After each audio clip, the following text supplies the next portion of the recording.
Hey, everybody. Listen up, and she's going to have a lot of information. You guys will be rock stars on your websites by the end of this, right? That's right, kvCORE gurus. No, thank you so much. Hey, everybody. Look, I don't have any friends up front. I promise I don't bite. I don't know, are you guys camera shy? Because I know they're doing some recording. Welcome, my name is Kelly Bojarski. I'm going to get started with my stuff in just a moment, but before I do, our proud sponsors would like to give you a few brief words, so I would like to just play this short little video from our sponsors. Hey, John with Simple Property Management here. Hey, I want to, before I introduce Kelly Bojarski, I want to thank Steve and Shelley Frody for having me. I've known Steve and Shelley for a long, long time, so long, I don't think any of us can really remember how long we've known each other. But I was actually 16 or 17, and Steve came up to me at a trade show booth that I was working at, started talking, and we've been friends ever since. And fun fact, their properties that they used to have, their rental properties, are Simple Property Management's first rental properties that we ever managed. So thanks for having faith in us. But before I get going, I want to give you a January market update on the rental situation in Grand Rapids. Right now, nationwide, rents and new lease demand is down, and that's A, B, and C class properties. So part of it is there's a lot of newer properties that are finally coming onto the market. The other thing is, and this is coming from people that are a lot smarter than me, but I agree with them, that there's a lot of unknowns with the economy, so people are kind of staying put. And the hope is that, you know, come springtime, people will move out of their parents' basements and get back renting again. So the other big thing is City of Grand Rapids is looking at doing some lead swipe testing at time of certification, rental cert. So what that would entail is they come in and they'd swipe 2 spots in 4 different rooms throughout the house. Watch the City of Grand Rapids website, the commissioner meeting notes, and I urge you, if you have investors in Grand Rapids, it's a great time to let them know about this and let the city commissioners know how you feel about this. So there are a couple things we do to help other real estate agents. We've helped Chris and Laura Cars, their investors out before. Thank you very much for those referrals. But we help with target rental rates. So when you have an investor that's looking at a rental property, we can help you come up with, hey, this is what we think the rental rate's going to be. And then if you have investors that are tired of dealing with the headache, the residents, the toilets, the trash, evictions are changing, we handle that for our investors. We handle everything so they don't have to worry about it. My contact information is obviously here, but you can get with Steve and Shelley or Chris and Laura or Lori. They all have my information, so you can get a hold of me that way. Now, I'd like to introduce the one and only Kelly Bojarski, Kevin B, and I don't even know who Kevin B is, but he says, kvCORE is the gift that keeps on giving. And anybody that has watched Christmas Vacation has already pulled in. Kevin's got over 10,000 leads in his database. He sells 1 to 2 properties a month because kvCORE stays in touch with them and triggers notifications to me, which would be Kevin. So if you want to close 1 to 2 more properties a month, it's a lot of money. A lot of money that you could be making. Just use kvCORE.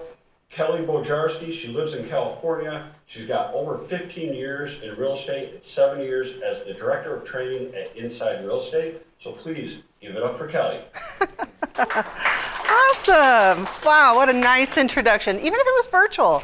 Wow, just when you learn more things about virtual. I learned all sorts of things during COVID and virtual experiences. How about you guys? Are you over the Zoom classes? Pretty much. Well, hey, listen, welcome. My name is Kelly Bojarski, and I am the Director of Training here at Inside Real Estate. I like to stand, I like to sit, I kind of wander around a little bit because I like to chat with you guys. I'm going to be here all day. This is a 4-part training session. Now, you don't have to come to all 4. You can pop in and out of each and every one of them if you like. I'm here. We're going to be talking about managing your contacts and using some of the automation with kvCORE. That's our first session. And then immediately after this, we're going to take a little break because I'm in the same room all day. I'm going to take a little bit of break, get a glass of water, we can run to the bathroom, whatever you need to do, answer a text message, check that email, and then we're going to come back in and talk a little bit more about your websites and promoting your listings using kvCORE. And then in the afternoon, we've got a growth building session about using the lead generation tools tools. And then we're going to end the day talking a little bit about some of the marketing automations, including smart campaigns. So it's a busy, busy day for me. But fortunately for me, I love talking kvCORE. kvCORE is the #1 real estate technology solution in the real estate space, and I've been with the company for about 7 years. As Steve mentioned, I am also a licensed real estate agent out in sunny Southern California. My brokerage is a little tiny family-owned brokerage out there, and I'm proud to say that I've been a licensed realtor since 2011, and in the real estate industry for about 15, 20 years now. My kids tell me I'm older than dirt, so it's been that long. So we're going to talk a little bit about managing your contacts, but before I get too deep in the weeds, a couple questions for you guys. And I just need a show of hands, and trust me, nobody's going to get thrown under the bus. How many of you have logged into kvCORE in the last 48 hours? Oh, that's good. How many of you are going to be logging in for the first time today, right after our session? Okay, hopefully I'm going to see more hands going up. How many of you have already added your contacts into kvCORE? Your sphere of influence, your entire database. All right, anybody have more than 100 leads in your database? Keep your hands up. More than 200, 500, 1,000. Okay, looks like we've got a winner here. How many of you got in your database? 1,240.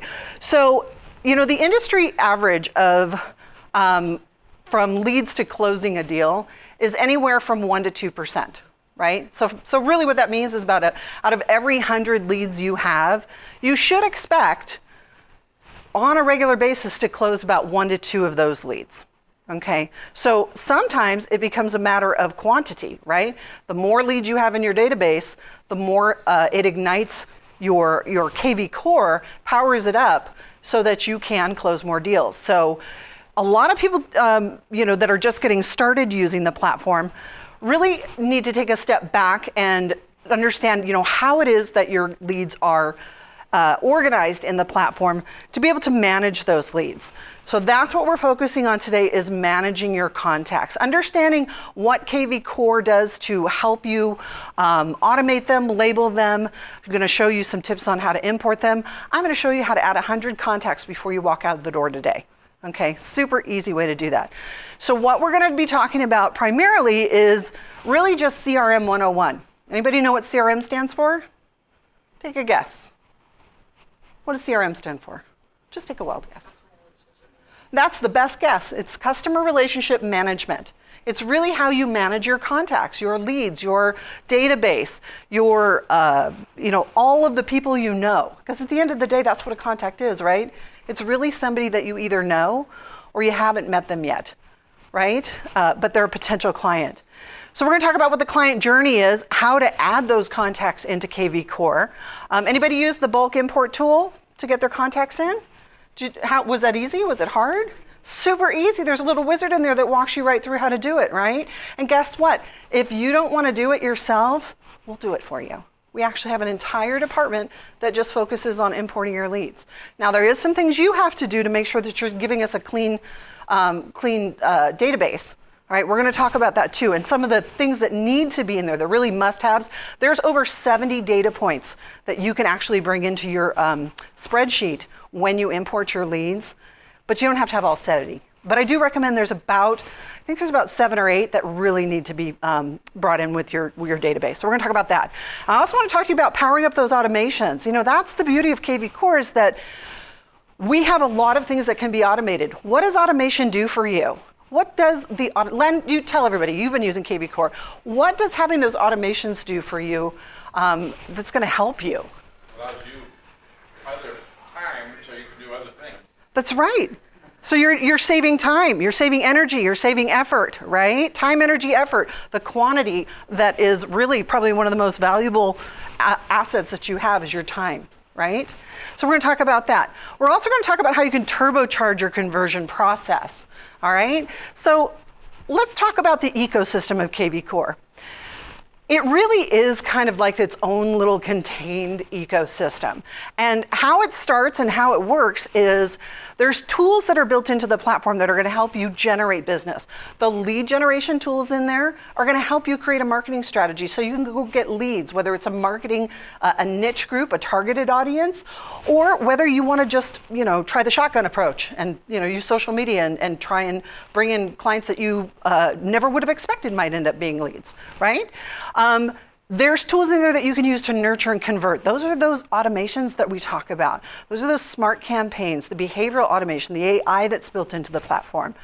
You've got tools for your listings and how to promote them. We even have closing and transaction tool management in the back office. So if you have a transaction system like Dotloop or SkySlope or DocuSign Rooms, there is an integration with that in kvCORE. So you can utilize that. And wrapped up inside of everything is all this great business intelligence. I like to think of them as safety nets. Those are the safety nets that are going to help keep your leads on track, continuously getting nurtured, kind of keeping those safety nets in place that are going to help you to give you back your time, energy, and effort. Now, behind all of that is the ecosystem. And if that's not enough for you and you don't find the tool that you're looking for, we have an entire marketplace beyond the main menu items. I like to think of our main menu as the main courses, and everything in the marketplace is the dessert menu. Anything that you find that in the dessert menu we call the marketplace is an add-on solution. I know Len loves Core Video. Ken has been using Core Video to send out video messages in his texts and his emails. He's found that to be very successful for him. That's a solution that's available in the marketplace. Now, side note, you do get a basic free version of Core Video to try it out. You get 10 free Core Videos every single month. Now, they don't roll over, so you can't stockpile them. You have to use them or lose them, and you get to try it. It's like the basic version to try it out, and they'll be pushed out in single individual emails. So that's something that you might want to just try it out, see if you like it. Some people, a lot of our raving fans love Core Video. Okay, so the basics. Let me get my yellow cursor out of the way here. Let's start with the basics. What are leads and contacts? They're just people. Those are people. People that you may or may not do business with, right? Now, the fundamentals of CRM management are adding contacts. Contacts ignite kvCORE. That is the fuel that powers this big beast. You have to have contacts. The cool thing is we don't care where they come from. They can come from anywhere. They can come from your sphere of influence, your past client list, new leads that you're generating. It can come from pretty much anywhere. Now there's a little unknown, well, it's actually not an unknown, it should be known, theory or a philosophy, and it's called speed to lead. What does speed to lead mean to you? What does it speed to lead mean when I say that to you? It's pretty much in the title, right? You've got to be responsive.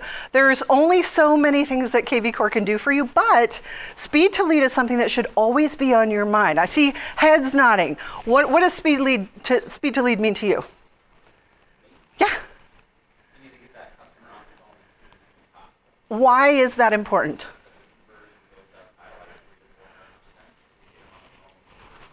Easily, especially those online leads, right? Those online leads, if they're searching on your website, I guarantee you they're searching on somebody else's. And the odds are in your favor that if you get to them first, you're more likely to do business with them. Okay, now, there's safety nets I told you about. kvCORE's got your back, all right? We're gonna do everything we can to try and notify you when you get a new lead. You may get a phone call. You may get a text. You may get an email. You may get a combination of all three, right? So we're going to try and get you there. If you can't, because some of those automations, including like the smart campaigns that trigger automatically when a new lead comes in, if you've got those enabled, then the system's going to start working for you. Within 7 minutes, an email or a text may go out to your client trying to engage with them. All we're trying to do with new leads is spark up a conversation. Get them to start talking to you, get them to start engaging so that you can step in and be the rock star and convert them, right? So all of these safety nets are designed to kind of help funnel them and push them in your direction so that you stand a better chance of converting those leads. So speed to lead, super important. That's why our smart campaigns, if you look at our smart campaigns, come back this afternoon, we're going to dive into them.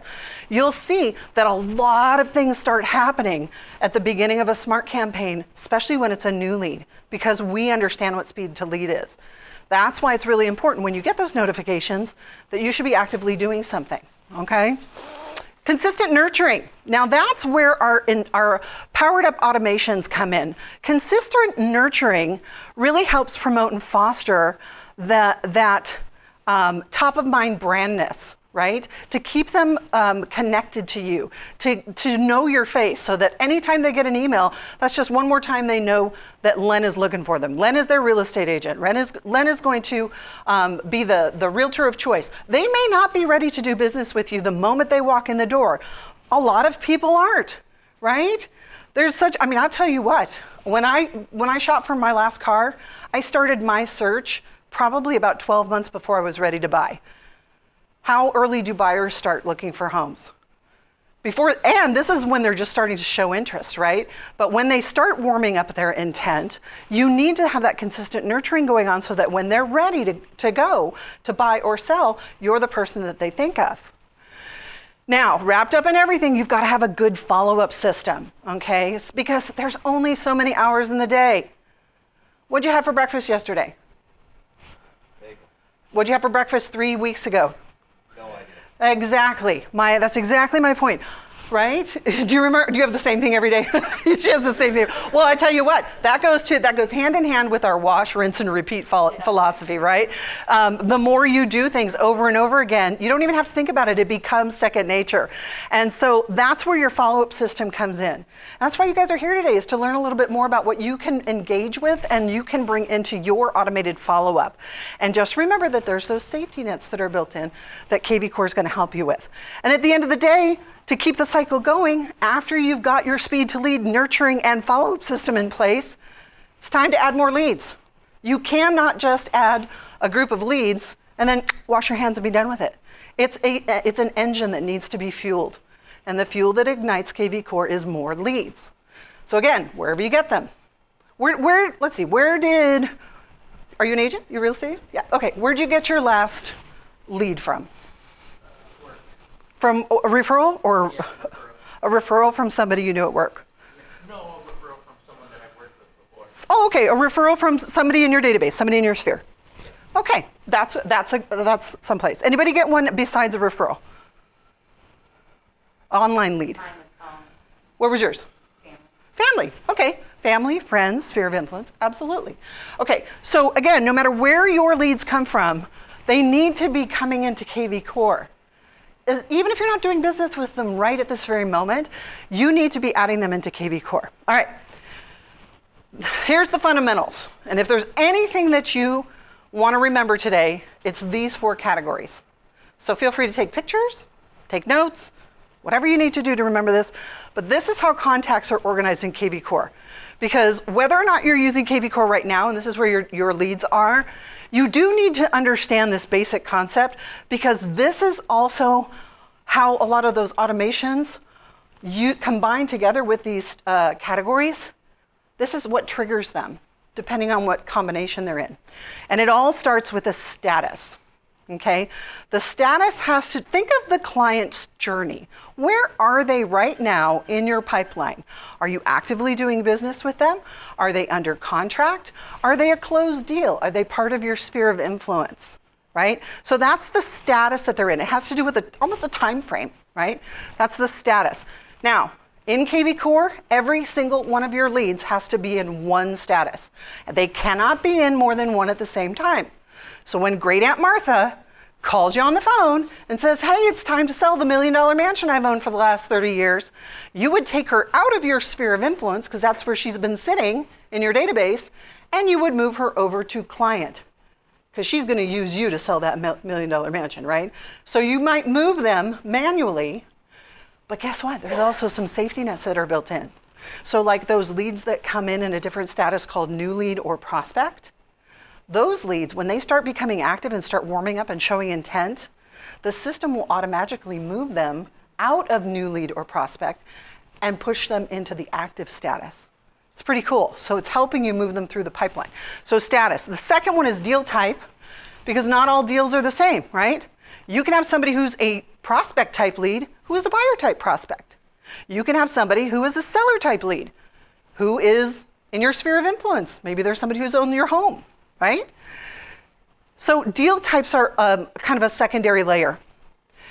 We also have what I like to think of as the magic bullet called hashtags. Hashtags are great ways to create a labeling system. And we're going to talk about each one of these individually. And finally, there is source and system source. Everybody wants to know where their leads came from. So we track that in kvCORE as well. Okay? Most of the time in kvCORE, what you need to know is that you, outside of manually adding or importing your leads or having them bulk imported, you cannot choose what source they are in. You cannot change the source later in the source or system source category. That is kind of hard-coded into the system. But when you're importing your leads, maybe you have a database of people that, oh, I totally forgot about, I've been on the PTA for 10 years, I've got the PTA roster, they know me. That's a great niche that I could market to. I'm gonna upload all my people in my PTA roster, and maybe originally you had them labeled as, I don't know, school. That was the source that you used, school friends or something. And you later wanted to change it to PTA. You couldn't do it once they're imported because the source would be already in there. But, job opening. But what you could do is you could use a hashtag to label your leads, okay? So let's talk about the client journey. Sphere, contacts you know who may or may not be searching right now. So who's in your sphere? The most easiest people. Family, friends, right? Who else could be in your sphere? Work people, that's where he got his last deal. People he knows from work. Where else? Neighbors, oh my gosh. How about neighbors who have lived in their house for 7 years or longer, right? We know that the industry standard, at least in my market is, you should know this in your market, talk to your title people, they'll help you with this, is you should know the average length of time in your area that you market to, especially your geographical farm. There's an average in there of how long they stay, that's your turnover rate. Right? So you want to add those people that have a shorter turnover rate. That would be a great set of leads to add to your database. But sphere are basically people that you know. You know them, they know you, they like you, they trust you. You stand a higher potential, the odds are in your favor to close a deal with those people, right? How about prospects? Who are prospects? Anybody? Anybody want to take a stab at that? Give me an example. How about this? I'm standing in line at Trader Joe's because I love Trader Joe's. Do you have Trader Joe's out here? I'm from California. Oh, love Trader Joe's. I'm standing in line at Trader Joe's and, because I'm so shy, it's really hard for me to strike up a conversation with anybody. But I did, right, went out of my comfort zone, struck up a conversation with somebody standing in front of me. Turns out this nice person is, here to buy groceries for her mom because her mom has lived in this area for 20 years. Mom's getting a little bit older, and so she's thinking about moving closer to be with mom. She's like, you know what, but I really not really sure where the market is right now, not sure if it's the right time to buy or sell. Hey, guess what? I'm a real estate agent. Let me get your information, and I'll follow up with you later. Maybe we can, see what your value is for your house. Great, no problem. She gives me my information. I give her my business card. We go our separate ways. That person could potentially be a prospect because I have the prospective opportunity to do business with her. Did she sign a buyer's agreement with me or a listing agreement? No, but she showed me intent. She showed me that she has real estate intent. She has thought about it. She has been thinking about it. Somebody who has been actively thinking about real estate, maybe they even have, they have the perfect house in mind. They just haven't found it yet, but they're not committing to anybody, right? That's a prospect. Those take a little bit longer to nurture. They're maybe not quite ready to convert. That's a good group of people to work with because you usually have a foot in the door conversation starter to make that phone call, right? So prospects are people that you have a prospective opportunity to market to. Now in kvCORE, new leads are the leads, they're friends you haven't met yet. That's really the easiest way to put it. They're people that you don't know yet. You don't know them, they don't know you. They don't know you from Adam, you don't know them from Adam, right? But a lot of times it's the leads that are signing up on your website, right? Now, could it turn out to be your great Aunt Martha who found your website and wanted to sign up? It could, and she would come in as a new lead, so you'd have to change that status for her as soon as you recognize it's your great Aunt Martha. But most of the time, contacts who have signed up on your website, either from an ad or some other third-party lead source, such as an email import third-party lead source or even a manually added lead. All right? So whenever you see new leads, think of speed to lead. I need to find out, I need to have that conversation with that person to find out what their interest is so that I can get them out of new lead category as soon as possible. I personally recommend trying to get your leads out of this category within 30 days. Ideally, it's within 3 days. But if you goal yourself to move them through the pipeline within 30 days, that's gonna increase your conversion rate. Because that means you're picking up the phone, calling them every day. You're texting them, you're trying to engage with them. Because once you have that conversation with them, you're gonna be asking them the qualifying questions that's gonna determine what's the real appropriate status to put them in. If they tell you, oh, I'm just browsing. I saw that ad that you put on Facebook. It was a beautiful house, but they're gonna bury me in my backyard. I'm not going anywhere, right? So is that person really a new lead right now? Based on what we know so far, what would be the category you'd put her in? Prospect. Yeah, because they still came in. They were still looking at real estate. You don't know, right? You don't know. So that's somebody you're probably gonna put on a long-term nurture, all right? But if they tell you to go pound sand, that's a whole nother story, right? You do have some options there as well. So your goal, new leads, speed to lead. Get them out of that category as soon as you can. If you can't, guess what? There is a smart campaign that's specifically designed for new leads that runs, I think it runs like 990 days. So it's gonna keep going. So even if you don't get them out a new lead, the system will still try to nurture and engage with them, right? And I think at the very end of that category, that smart campaign, we'll dive deeper into that this afternoon. It actually has a action in that smart campaign that at the 990 day, they're like, oh, we tried. We're just gonna take them out of new lead and move them over to your sphere. Maybe try talking to them a different way, okay? Is this making sense so far? How are we doing? Okay, let's talk about active leads.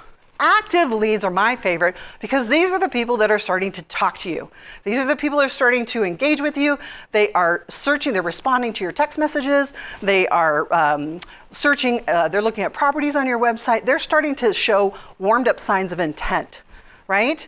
Now, the cool thing about this is, remember those two categories I told you about, prospects and new leads. When they start to respond, the system will automatically move them over to active for you, moving them through the pipeline. You don't have to do anything.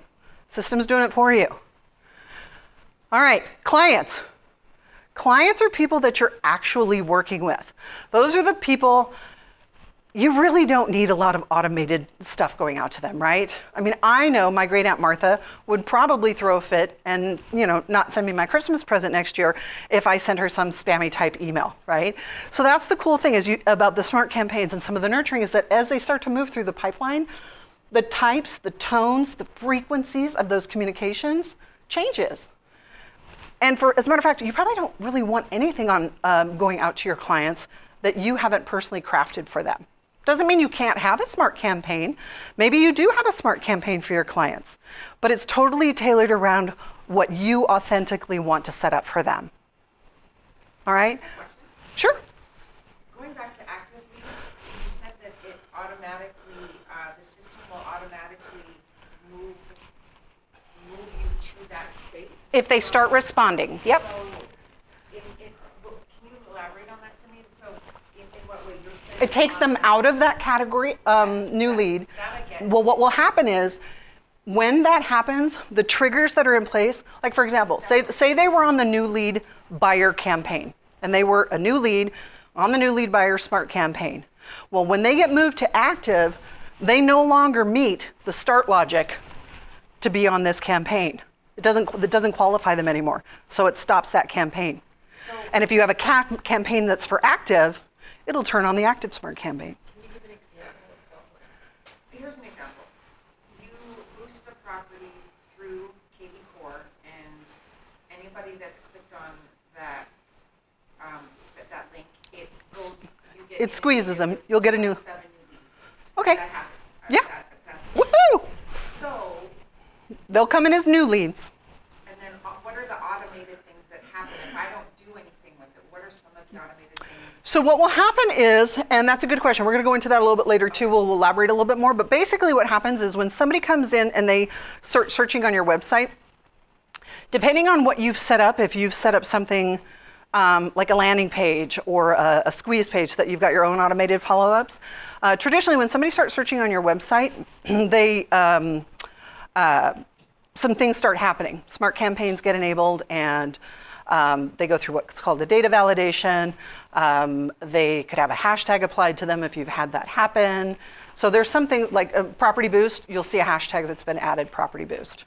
Yeah, so we're gonna go into that a little bit more, but just know for now that whether now you can also turn these off, these behaviorals. I don't recommend it, and I'll show you how to do that in just a second.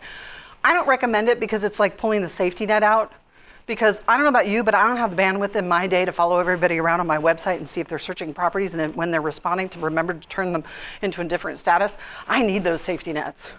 So I recommend leaving them in place. But what I do recommend is if you're not familiar with them and what that behavioral automation looks like, that we go take a look at it. So we're gonna look at that too. We got a lot to squeeze into 4 hours. Believe it or not, it's a lot to squeeze in, and even in 4 hours. So, okay, good question though. All right, so contract, easiest one. You've got a deal. You're in escrow, right? I know for a fact that I have 5 things that happen every single time I put somebody in contract. I send an email saying, congratulations, you are now in escrow. You will be hearing from me within the next 48 hours or next 24 hours or whatever it is to take that next step, right? So if I could automate that, that would be great, right? I also send a text message out with milestones along the way, about every 10 days. Hey, we're 10 days in. Hey, we're 15 days in. Hey, we're 20 days in, right?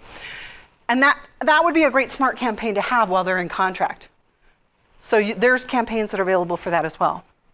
So when they're in the transaction, you can have that. Now, contacts who have closed go in the closed transaction bucket. Now this bucket is designed for people that you've closed a deal with. Does it say past clients? It doesn't. Could you put your past clients in there? Sure, you could. Do you want to leave them in there forever? I don't. Would you all leave them in the closed forever? No, but there's a reason that there's this stage in the client journey. Anybody want to take a guess what it is? How about that magical year? Tell us.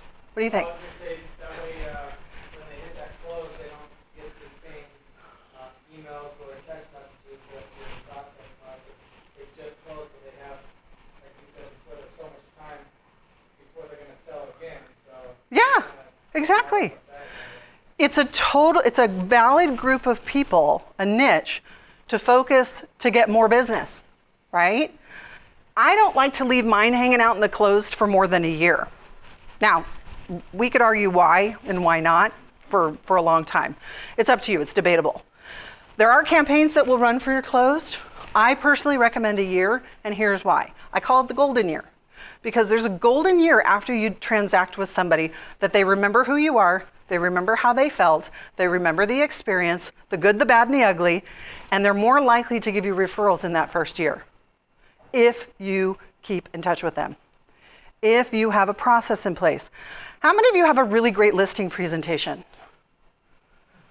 Okay, well, how many of you have a listing presentation? Okay, whether it's good or bad, we'll argue that later. How many of you have a closing presentation? Anybody even heard of a closing presentation? I do closing presentations. I wait until about 3 days. Actually, I usually show up at the door when the movers are coming with pizza, and then I tell them about my closing presentation. About a week later, I'll either do it on Zoom, on the phone, or best case scenario, I'll do it in person in their living room, and I'll help them unpack boxes, and I do a closing presentation. And in that closing presentation, we talk about the transaction. We talk about the good, the bad, and the ugly. I remind them of those feelings that they had and how wonderful I was that as their tour guide that led them through that transaction successfully and put a stake in the ground in their new house. And then I ask them for referrals. And then I tell them what my expectation is and what their responsibilities are to get me more business. I have that conversation with them. And I have a lot of that automated for me in my closed status. So that happens. So I might have a reminder that's sent to myself as a task, maybe 30 days later. Hey, Kelly, call this person and remind them to unpack that last box in their kitchen, right? Have a reminder sent to me or a text message that goes out after 60 days. Hey, I can't believe it's been 2 months. I miss you guys already. Let's go have coffee. You might have a text message that goes out. Of course, in all of your conversations, you're peppering in things like, hey, it'd be great if you could give me a testimonial. Hey, it would be great if you could give me a referral. Do you know anybody who would love to have that same experience? Know anybody who's looking to buy or sell? All of that happens during that golden year. And I feel like there's a lot of opportunity there that will set you apart from everybody else if you take advantage of that closed status and automate things whenever you can. All right, let's talk about the attic of kvCORE. What happens when somebody tells you to go pound sand? You want to delete them right off the face of the earth, right? They tell you, take me off your list. I don't want to be here. I am unsubscribed. Don't call me, right? Well, I'm here to tell you, I have personally had that door slammed in my face many times. And I have also had those same exact leads resurface months later, even years later. Sometimes they're like bad pennies and they turn up and they come back. And if I had deleted my lead out of kvCORE and all that transaction information, their email information, their contact information that was stored in their contact record, I would have missed an opportunity, right? But because of those behavioral automations and this archive status, it's like the attic. It's the place you put them where you don't want to think about them anymore. It's up there with your Christmas cards or your Christmas lights. It's up there with your old, your film reels from 1965, right? So you can put them back up in the attic until they start resurfacing again. And if they don't, well, at least they're out of sight, out of mind. Everything gets shut off.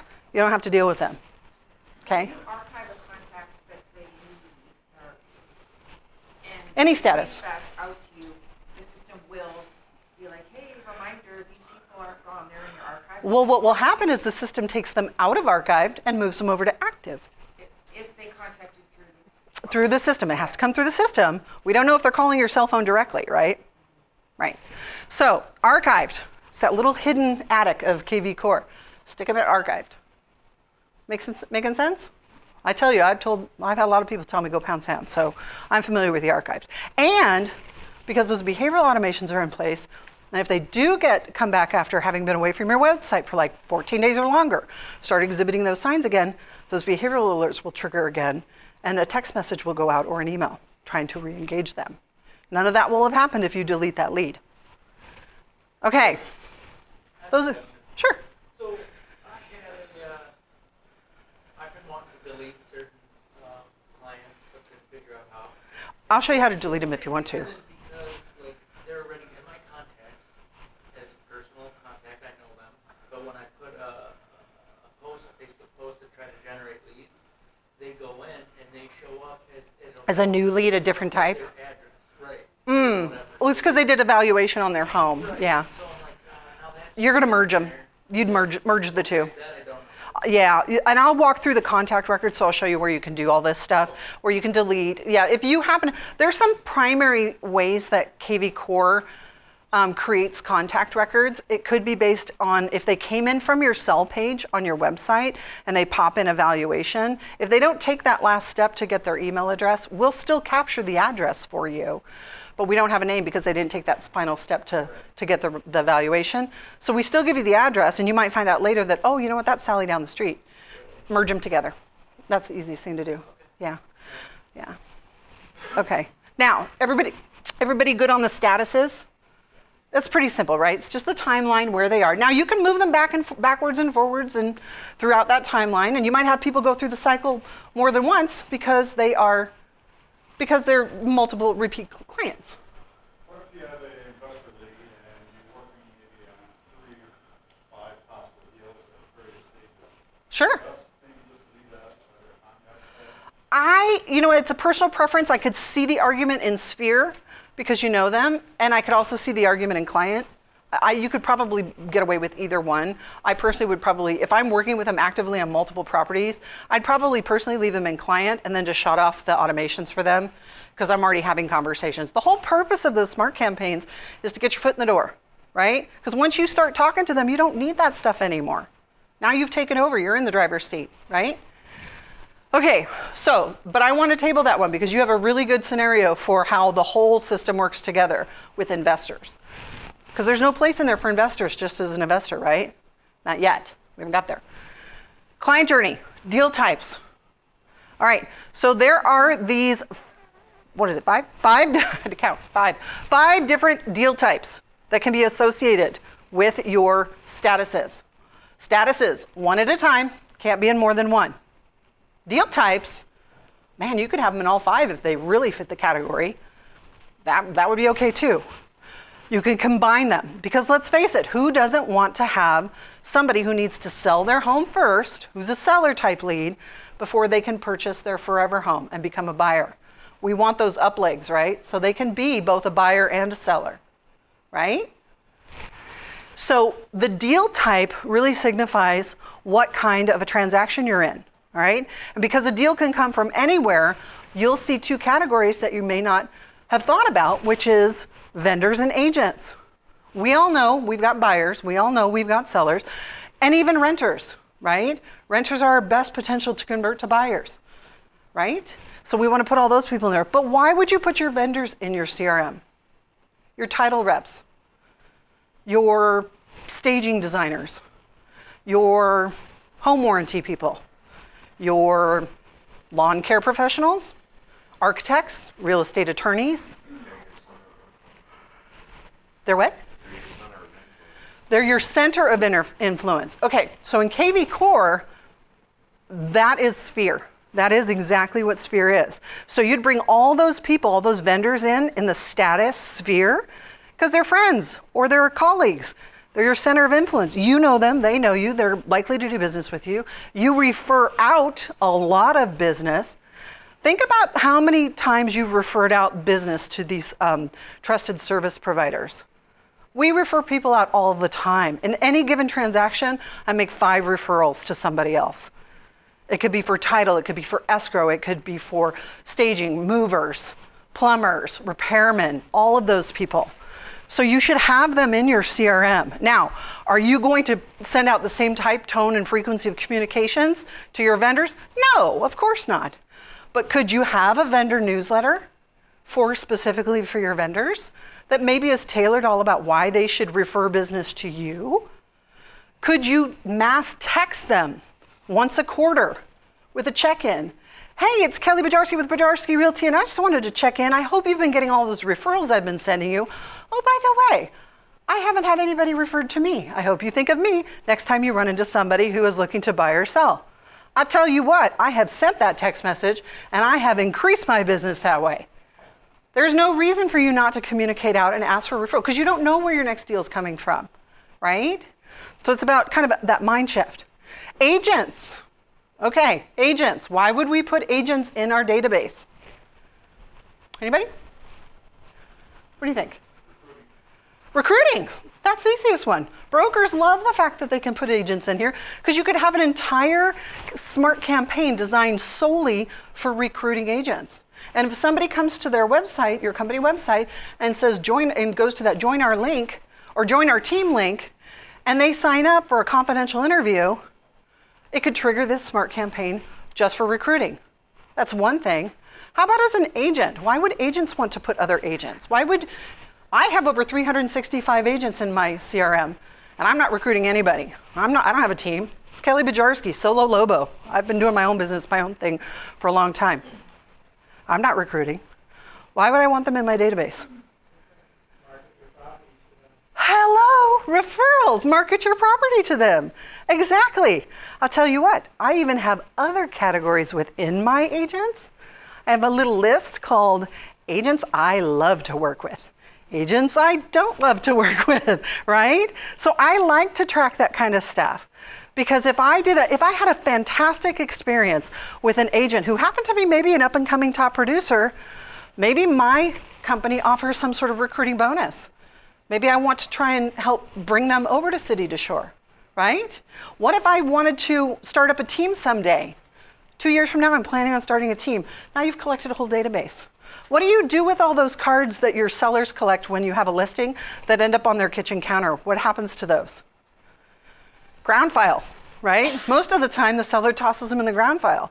I have a nice little display that I have for my agents when they come in that tells them exactly what I want them to do with their business card and information. And I collect that information and I put it in my database, because I want to know, because there is such a thing as mass texting and mass emailing that allows me to target those specific agents. And if I had a great experience with them, they probably had a great experience with me. Who wouldn't, right? So I'm going to text them and I'm going to say, hey, I've got a new listing coming up. I would love for you to come to my 505 Brokers Open.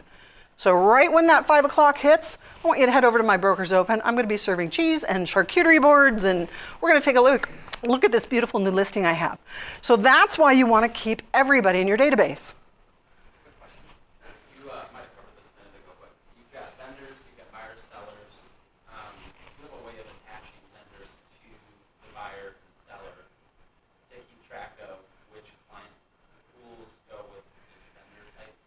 Like, let's say I had a remodel contractor as a vendor. All the different people I might refer to that remodel contractor, would there be a way to know Yeah, that group of people? 100%. Thank you for the segue.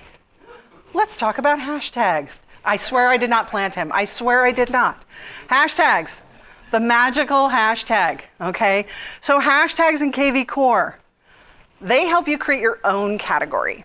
So in your scenario, Rob the remodeler has been remodeling business for the last 10 clients that you've had, right? Something like that. And you want to keep track of all of the houses or all of the people that he's associated with. Well, you would go to your buyer, Sally Smith, and you would add the hashtag, whatever you want to call it, Rob the remodeler, remodeling company, remodeled, whatever you want to call it, okay? And you would create a hashtag and attach it to that buyer's contact record. Because in the Smart CRM, which is where you manage your leads, you can create filters on any of these combinations we've talked about so far, plus a whole bunch more. And you can drill down into those based on things like activity, based on things they've done. Like, hey, show me a list of buyers that Rob the remodeler has used. So I'm going to put the hashtag, Rob the remodeler. And show me those that have an email address. Show me those that have a valid subscribed text. I want to text all those people. And you could pull up that narrowed down list using the Smart CRM filters. So that's exactly how you'd do it. You'd use a hashtag. But hashtags, the reason we call them the magic bullet is because they don't just add a label to your leads, which is great. And if that's all you ever use them for, that's fantastic. Now you can just go find them. You can filter them out in your Smart CRM. But when you start taking that next level step into kvCORE and really seeing how powerful the automations are, you can use the hashtags to trigger things. You can use the hashtags to trigger things when you're creating your own follow-up system. Things like smart campaigns. You can trigger a search alert. You can trigger scheduled mass emails. Perfect example for the emails. Let's say that you've always wanted to have that vendor newsletter list. But you don't want all your vendors on it. You only want the ones that have given you business or potentially will give you business, right? So you've got vendors in there, but you've used a hashtag, maybe vendor newsletter list. And so anybody who's in a vendor who gets that hashtag added to it is going to go on that list. Well, if you want to create a newsletter in kvCORE, and we have a template for newsletter, you can create your own content and all that stuff. You can schedule it to go out on the date and time only to a targeted group of people that might have the hashtag vendor newsletter list on that date and time. You could schedule mass emails. There's so many things you can do with these. Now, this is a lot coming at you so far, and we've really just scratching the surface here, but it's important to understand these fundamentals because I really want you to think about how you want to label your leads, because this is where you can create your own naming convention.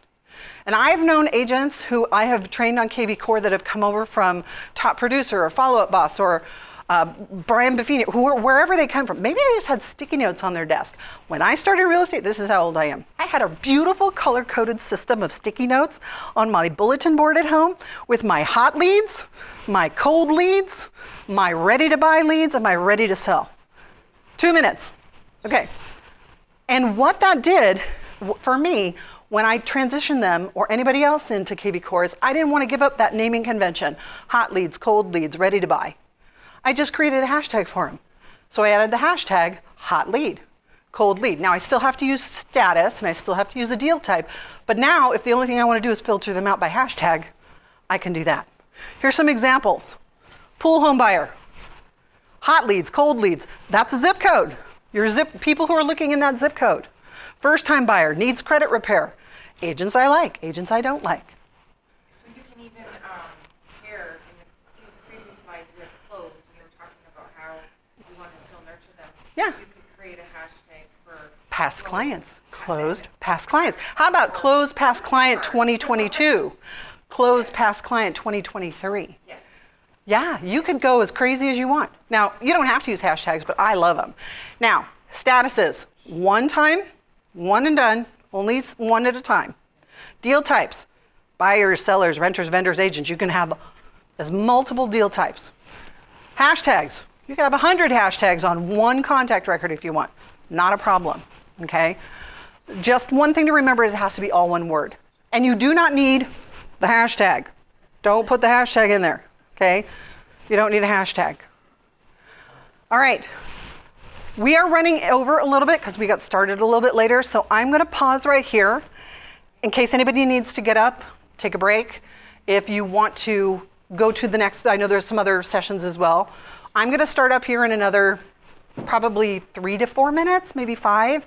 So if you need to take a break, if you want to come back, if you want to come up and ask me questions, I'm sticking around.